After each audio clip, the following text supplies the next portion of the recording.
गोरी कवि अपनी सहेली पिंकी के पास बैठी हुई थी। गोरी सहेली, जमाना बदल गया है। अब लड़के पक्षों के साथ साथ लड़की पक्षों भी काम करती हैं। जब तक तुम कोई काम काज नहीं करोगी, कौन करेगा तुमसे शादी? पिंकी, तुम तो जानती हो मैंने शुरू से ही काम नहीं किया। अब मैं कोई भी काम करूं तो काम में मेरा दिल ही नहीं लगता।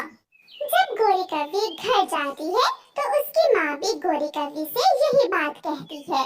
तेरे जैसी आलसी कवि से कौन करेगा शादी? उम्र बढ़ती जा रही है तेरी और खाने के सिवा तुझे कोई काम ही नहीं है। माँ, तुम चिंता ना करो, मैं कल दूसरे जंगल जा रही हूँ और सीख कर ही वापस आऊंगी और तुम्हें एक कामयाब लड़की कवि बनकर दिखाऊंगी।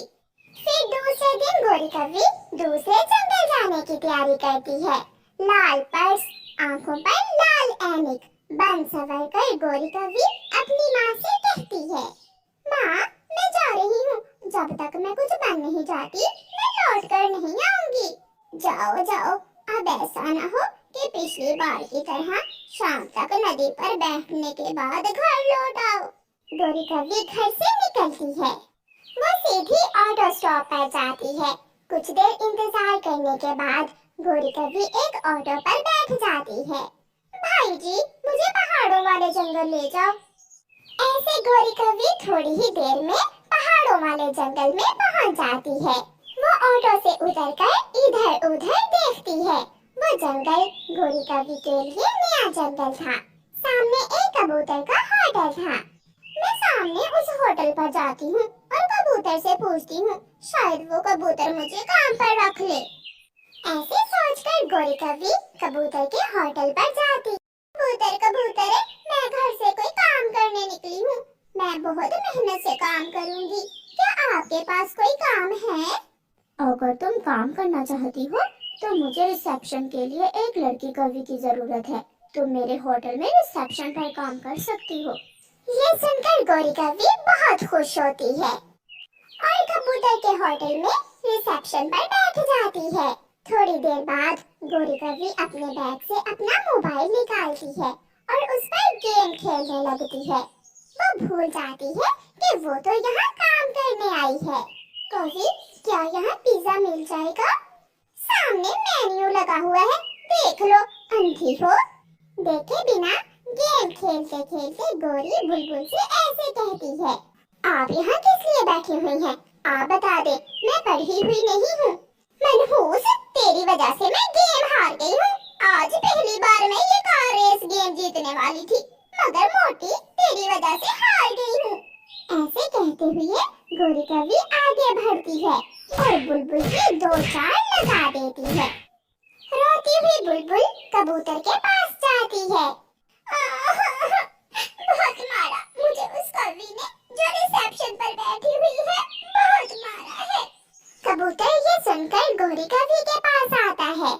मैंने तुम्हें यहाँ अपने काम की बेहतरी के लिए रखा है, इसलिए नहीं कि तुम आने वाले ग्राहकों की पिटाई करो।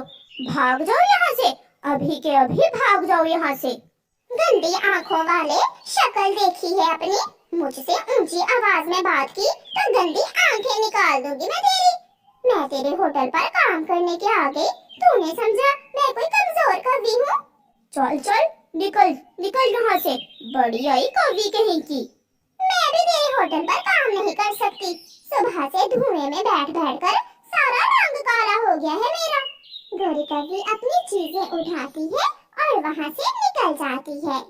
थोड़ी दूर उसे चिड़िया मिलती है जो अपनी चूड़ियां बेचकर घर लौट रही थी।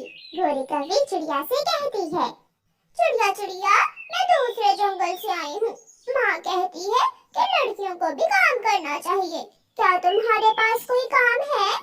ठीक कहती है तुम्हारी माँ, इस दौर में लड़कियों का काम करना जरूरी है, इसलिए तो मैं चूड़ियां बेचती हूँ। तुम मेरे साथ मेरे घर में रह सकती हो और कल से मेरे साथ चूड़ियां बेचने का काम कर सकती हो।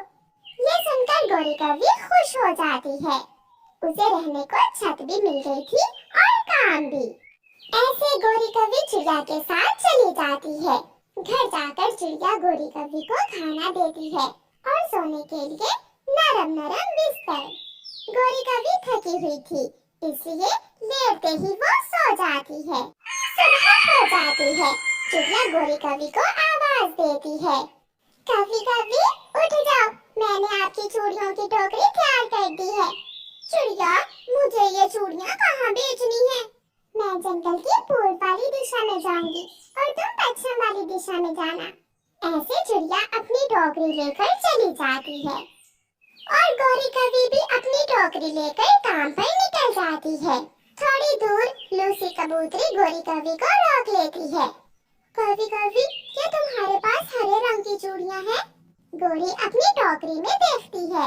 नहीं कबूतरी, मेरे पास हरे रंग की चूड़ियां तो नहीं है। तुम ऐसा करो, लाल रंग की ही ले लो। नहीं, मुझे हरे रंग की चूड़ियां पसंद है। मैंने कहा ना, तुम लाल ही ले लो।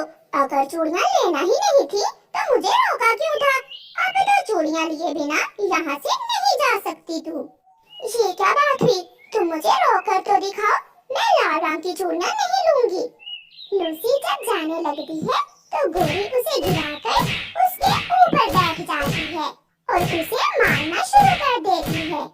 बचाओ बचाओ, मुझे इस दुष्ट पागल कवि से बचाओ। चिड़िया जो गुजर रही थी वो भी वहाँ आ गया। ये किस पागल कवि को काम पर रख लिया? मुझे जबरदस्ती लाल चूड़ियां पहना रही है। कवि, ऐसी काम वाली की मुझे जरूरत नहीं है। तुम मेरी चूड़ियां मुझे वापस दो और यहाँ से आई हो वहाँ जाकर ही चूड़ियां बेचो। गोरी कवि चूड़ियों की टोकरी जमीन पर दे मारती है। लो, उठा लो अपनी चूड़ियां।